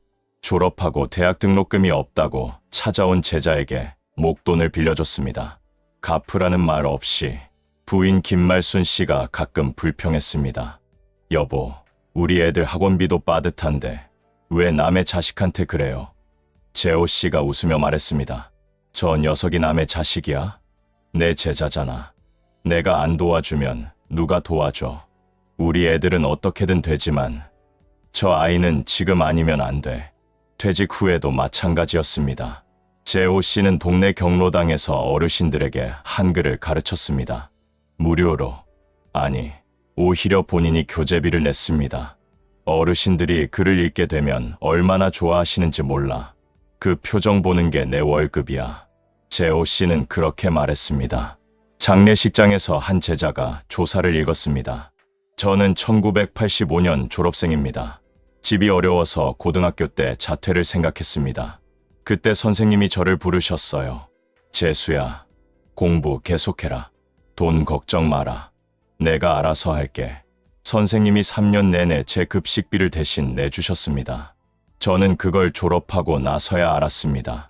선생님은 한 번도 말씀 안 하셨거든요. 지금 저는 대기업 임원입니다. 제 인생이 있는 건 전부 선생님 덕분입니다. 또 다른 제자가 말했습니다. 선생님은 돈에 대해 이런 말씀을 하셨어요. 돈은 도구야. 도구가 주인이 되면 안 돼. 내가 돈의 주인이 되어야지. 돈이 너의 주인이 되면 안 돼. 그 말씀 평생 기억하고 살았습니다. 돈의 진짜 가치를 아는 사람, 재호 씨 같은 분입니다. 돈을 목적이 아니라 도구로 봅니다. 모으는 것이 아니라 쓰는 것이 중요하다고 생각합니다. 그것도 자기를 위해서가 아니라 남을 위해서. 심리학에서는 이런 사람들의 특성을 초월적 가치 지향이라고 설명합니다. 미국 심리학자 에이브러햄 매슬로우의 욕구 단계 이론에서 가장 높은 단계는 자아실현입니다.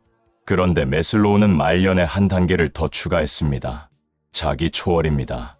자기를 넘어서 타인과 공동체를 위해 사는 단계입니다. 제오 씨는 이 단계에 있었습니다.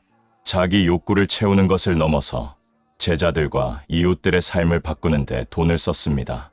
행복 연구의 권위자 소냐 류보머스키 교수의 연구에 따르면 남을 위해 돈을 쓸 때 행복감이 훨씬 높아집니다. 자기를 위해 쓸 때보다 남을 위해 쓸 때 더 행복합니다. 역설적이지만 사실입니다. 제오 씨가 평생 행복했던 이유입니다. 제자들의 밝아지는 얼굴을 볼 때, 어르신들이 글을 읽게 됐을 때, 그 순간이 제오 씨의 행복이었습니다. 동양에서는 이것을 덕의 완성이라고 봤습니다. 대학에 이런 구절이 있습니다. 덕자 보냐, 제자 말야. 덕은 근본이요, 재물은 끝까지다. 재물은 끝까지입니다. 중요하지 않다는 게 아닙니다. 순서가 있다는 것입니다. 덕을 먼저 세우고 재물은 그 덕을 실현하는 도구로 쓰는 것입니다. 제오 씨는 이 순서를 알았습니다. 돈보다 사람이 먼저, 재물보다 덕이 먼저. 논어에서 공자도 비슷한 말을 했습니다. 부와 귀는 사람이 원하는 바이나 정당한 방법이 아니면 거기 머물지 않는다. 돈을 원하는 것은 자연스럽습니다. 그러나 그 돈을 어떻게 벌고 어떻게 쓰느냐가 사람을 결정합니다. 제오 씨는 정당하게 벌었고 의미 있게 썼습니다. 그래서 떠난 뒤에도 사람들의 기억에 남습니다. 사회학자 막스 베버는 자본주의와 윤리의 관계를 연구했습니다. 그는 프로테스탄트 윤리에서 절약과 근면을 강조했지만 동시에 그 부의 사회적 책임도 강조했습니다. 번 돈은 사회에 환원해야 한다는 것입니다. 제오 씨는 큰 부자가 아니었지만 가진 것 안에서 최대한 환원했습니다. 그것이 진짜 부자의 마인드입니다. 정약용은 이런 말을 남겼습니다. 재물의 가치는 쌓아두는 데 있지 않고 흘려보내는 데 있다. 물이 고이면 썩듯이 재물도 고이면 썩는다. 흐르는 물이 맑듯이 흐르는 재물이 사람을 살린다. 제오 씨가 살아있을 때 했던 말과 똑같습니다. 돈은 흘러야 합니다. 고이면 썩습니다. 제오 씨는 돈을 흘려보냈고 그 돈은 제자들의 인생을 바꿨습니다. 그리고 그 제자들이 다시 누군가를 돕습니다. 돈이 아니라 정신이 흐르는 것입니다. 제오 씨는 죽었지만 제오 씨의 정신은 500명의 조문객 속에 살아 있습니다. 그렇다면 우리도 돈의 진짜 가치를 알 수 있을까요? 첫 번째, 돈의 주인이 되십시오. 돈에 끌려다니지 마십시오. 돈이 있으면 좋고 없으면 불안한 삶은 돈의 노예입니다. 돈을 도구로 보십시오. 내가 원하는 것을 이루기 위한 수단일 뿐입니다. 목적이 아닙니다. 두 번째, 돈을 흘려보내십시오. 쌓아두기만 하지 마십시오. 필요한 곳에 쓰십시오. 남을 위해 쓰십시오. 작은 금액이라도 의미 있게 쓰면 큰 변화를 만들 수 있습니다. 흘려보낸 돈은 사라지는 게 아닙니다. 다른 형태로 돌아옵니다. 세 번째, 사람에게 투자하십시오. 물건보다 사람에게 쓰십시오. 물건은 낡아지지만 사람은 성장합니다. 제자에게, 후배에게, 어려운 이웃에게 쓴 돈은 그들의 삶을 바꾸고 그 영향은 계속 이어집니다. 네 번째, 티 내지 말고 쓰십시오. 도운 것을 자랑하지 마십시오. 제오 씨처럼 몰래 내고 말하지 마십시오. 받는 사람의 자존심을 지켜주십시오. 그래야 진짜 베풀미입니다. 다섯 번째, 떠난 뒤를 생각하십시오. 내가 죽으면 장례식장에 누가 올까요? 통장에 돈이 얼마 남았는지는 중요하지 않습니다. 얼마나 많은 사람이 나를 기억하는지가 중요합니다. 돈을 남기지 말고 기억을 남기십시오. 돈의 진짜 가치를 아는 사람, 이런 사람은 죽어서도 산 사람입니다. 제오 씨는 떠났지만 제오 씨가 도운 제자들 속에 살아 있습니다.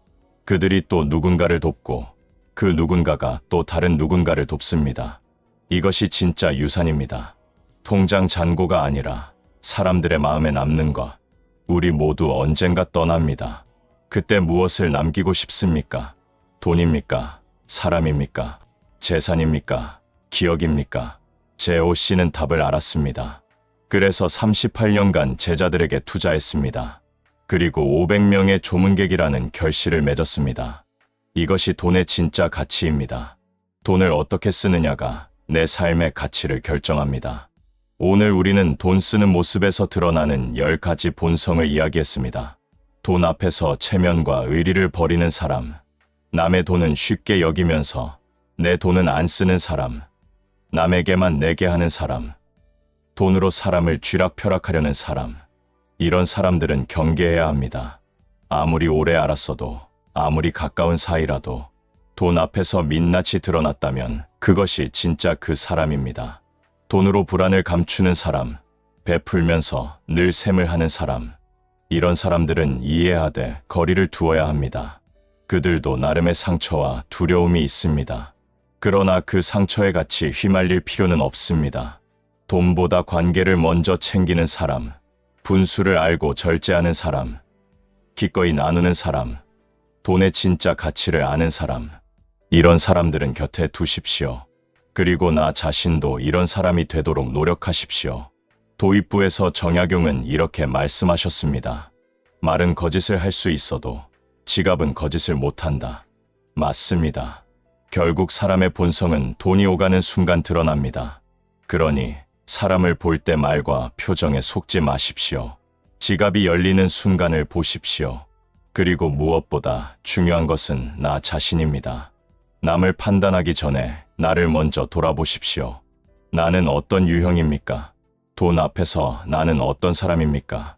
불편하더라도 솔직하게 답해 보십시오. 부족한 점이 보이면 오늘부터 바꾸면 됩니다. 어제의 나보다 오늘의 내가 조금 더 나으면 됩니다. 정약용은 마지막으로 이런 말을 남겼습니다.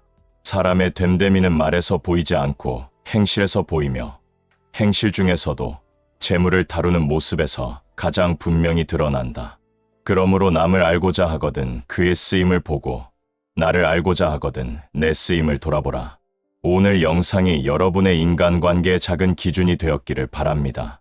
누구를 가까이 하고 누구를 멀리 할지, 그리고 나는 어떤 사람이 될지 그 답을 찾으셨기를 바랍니다. 어제보다 오늘 더 세상의 흐름을 읽어내는 우리의 눈이 밝아졌기를 바랍니다. 당신의 삶이 팍팍하고 답답한 현실에 따뜻하지만 명쾌한 해답을 건네는 현자의 통찰이었습니다. 긴 영상 시청해 주셔서 감사드리며 오늘도 평안하시길 빕니다.